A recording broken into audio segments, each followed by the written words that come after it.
Hello, જય શ્રી કૃષ્ણ. કેમ છો બધા? આશા રાખું છું કે બધા મજામાં હશો.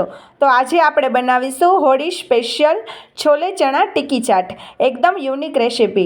જો તમે આ રીતની ટિક્કી બનાવીને ખાશો ને તો પેલી આલુ ટિક્કીવાળી જે ટિક્કી બનાવશો ને એ પણ તમે ભૂલી જશો.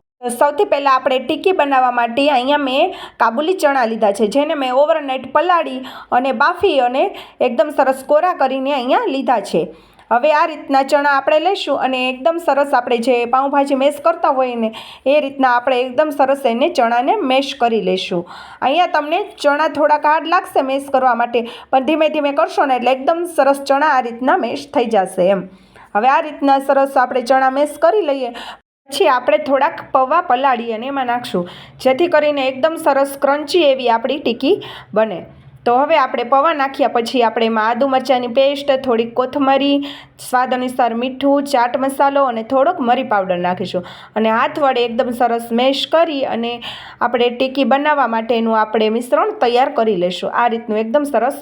અહીંયા જો તમને થોડુંક કોરું લાગે મિશ્રણ તો થોડુંક તમે એમાં પાણી અમથું નાખી શકો.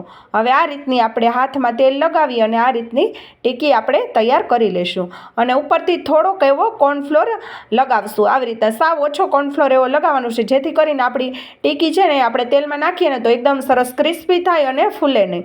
હવે આ રીતની બધી ટિક્કી આપણે તૈયાર કરી લીધી છે.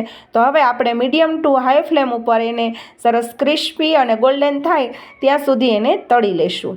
આ રીતના સરસ ખાલી 5 થી 7 મિનિટ થશે ને તો આપણી ટિક્કી એકદમ સરસ ક્રિસ્પી એવી તળાઈ જશે. આવી રીતના સાવ ધીમા ગેસ ઉપર આપણે ટિક્કીને આપણે ધીમા ગેસ ઉપર તળવાની છે. હવે તમે જોઈ શકો છો કે આ રીતની આપણી ટિક્કી એકદમ સરસ ગોલ્ડન અને ઉપરથી ક્રિસ્પી એવી તૈયાર થઈ ગઈ છે. તો હવે આપણે એને તેલમાંથી કાઢી લઈશું અને તમે અહીંયા જોઈ શકો છો કે મેં બધી જ ટિક્કી તળી અને તૈયાર કરી લીધી છે. અહીંયા હું તમને એક ટિક્કી બતાવું તો આપણી ટિક્કી એકદમ સરસ ગોલ્ડન એવી તૈયાર થઈ છે અને હું અહીંયા ટિક્કી તમને તોડીને એક બતાવું તો ઉપરથી સરસ ક્રિસ્પી અને અંદરથી સરસ સોફ્ટ એવી આપણી ટિક્કી તૈયાર થઈ છે. તો હવે આપણે ટિક્કીને સર્વ કરી લઈશું. તો એના માટે મેં અહીંયા મીઠું ખાંડવાળું દહીં લીધું છે. તમે તમારા ટેસ્ટ મુજબ તમને જે રીતનું દહીં ભાવતું હોય એ રીતનું તમે લઈ શકો.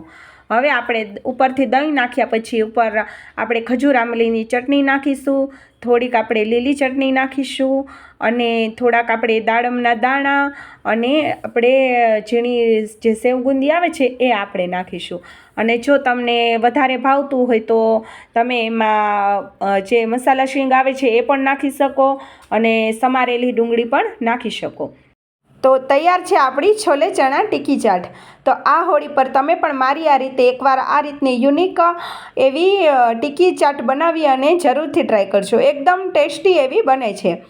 તો જો તમને મારા રેસીપીના વિડીયો ગમતા હોય તો વિડીયોને ફેમિલી અને ફ્રેન્ડ્સ સાથે શેર કરજો અને વિડીયોને એક લાઇક અને ચેનલને સબસ્ક્રાઈબ જરૂરથી કરજો.